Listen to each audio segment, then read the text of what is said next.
It's Tuesday, September 17th, 2024, and we are 48 days away from the election. Welcome to today's Make It Make Sense mini-episode. I'm Grant Herms.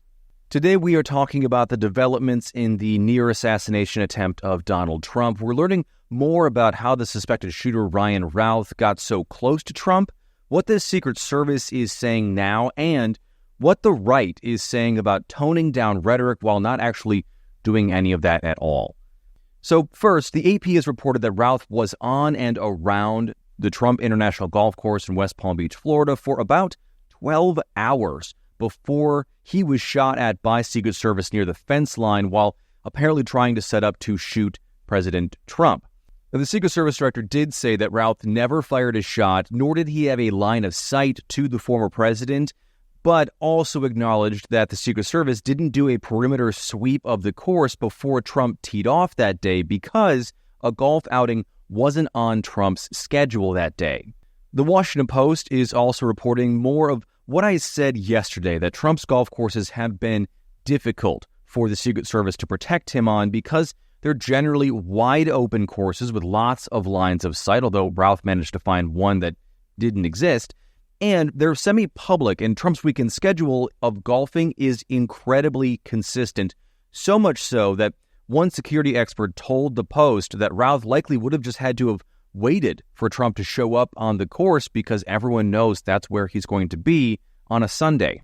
Trump's golf outings have become such a point of contention that at one point the Secret Service took photos of him while he was golfing without his knowledge to illustrate that if someone could see him, they could shoot him, and they tried multiple times to get him to change up his routine, especially when it comes to going golfing, but he waved it off. Now, this isn't to blame Trump either. I'm just pointing out the difficulties that the Secret Service has had in the past, and the director of the Secret Service did say that they underwent a paradigm shift in the way that they protect Trump after the first assassination attempt, and they need to move from a reactive model to a readiness model now to protect Trump.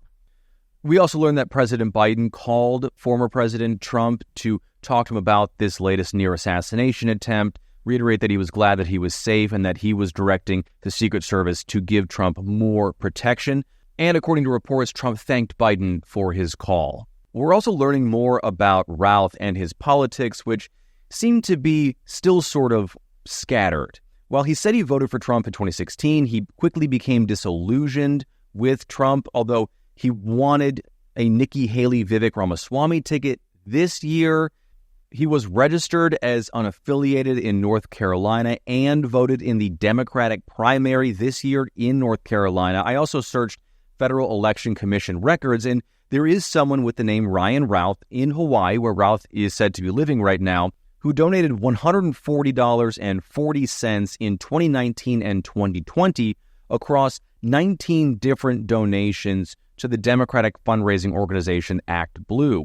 Again, $140.40 is almost nothing when it comes to political contributions. And those donations were really small. We're talking $1, $5, $10. The most he gave in one instance was $25.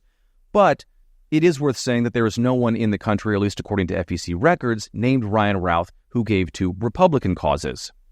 What does seem consistent is that Routh seems to be militantly focused on the war in Ukraine after volunteering to fight over there, claiming to be a recruiter for their volunteer forces, but that volunteer force, the Ukrainian Legion Force, came out and said he has no actual affiliation to them, and an actual recruiter there said he was delusional and a liar when they met.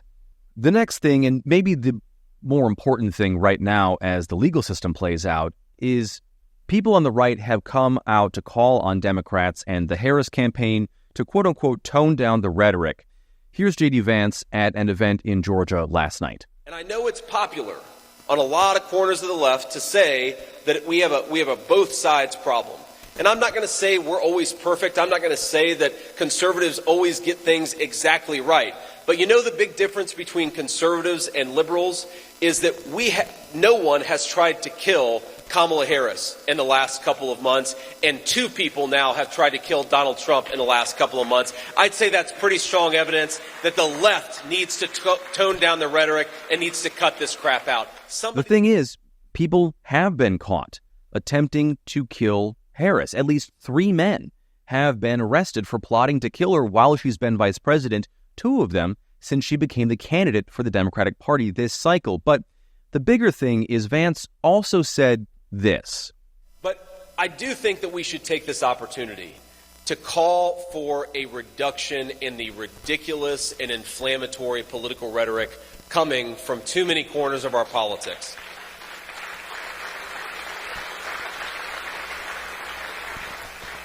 Look, we can disagree with one another, we can debate one another, but we cannot tell the American people that one candidate is a fascist, and if he's elected, it is going to be the end of American democracy. We cannot, as a person affiliated with Kamala Harris has said, that we need to, quote, eliminate Donald J. Trump. A New York Democratic congressman has said that in the past. If you tell the American people that this person is the end of democracy, if you tell the American people that this person needs to be eliminated, most of them, thank God, are going to ignore you, but some crazy person is going to take matters into their own hands and actually listen to the crazy rhetoric that you're putting out there. The problem is Trump has continued to call Harris a communist and a fascist. He's done so throughout the campaign. Here he was just 12 days ago. Kamala Harris is the first major party nominee in American history who fundamentally rejects freedom and embraces Marxism, communism, and fascism. You're learning about this. You'll find out nobody knew who she was.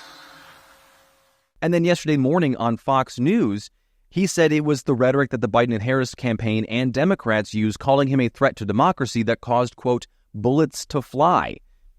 And then last night, Senator Tim Scott mused on Fox News that there was a Democratic plot to kill Trump.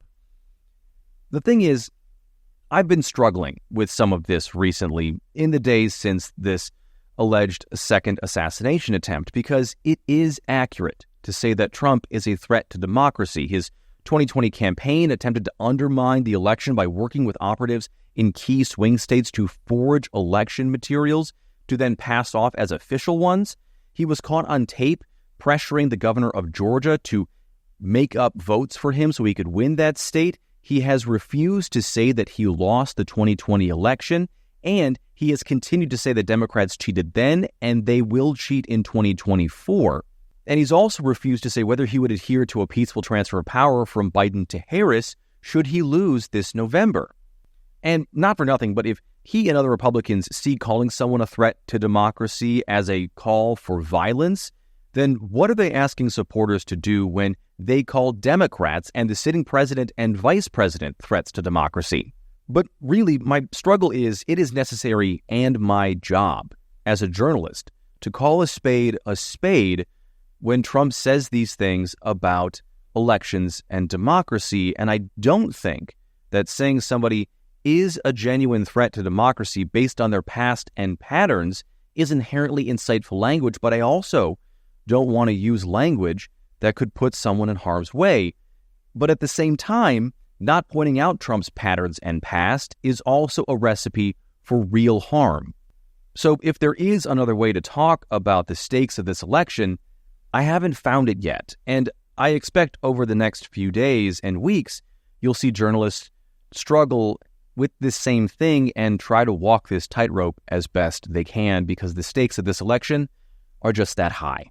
That is it for today's MIMS Mini. Please rate and review the show if you haven't already. Like and subscribe on YouTube. You can also follow this show on the Make It Make Sense Substack as well, where I've got bonus content up there. And always share this show on social media. It's MIMS News Pod. It's MIMS News Pod on every platform. I am at Grant Herms on X and at Grant Herms TV on everything else. Thank you so much for listening today. I'm Grant Herms, and I'll talk to you tomorrow.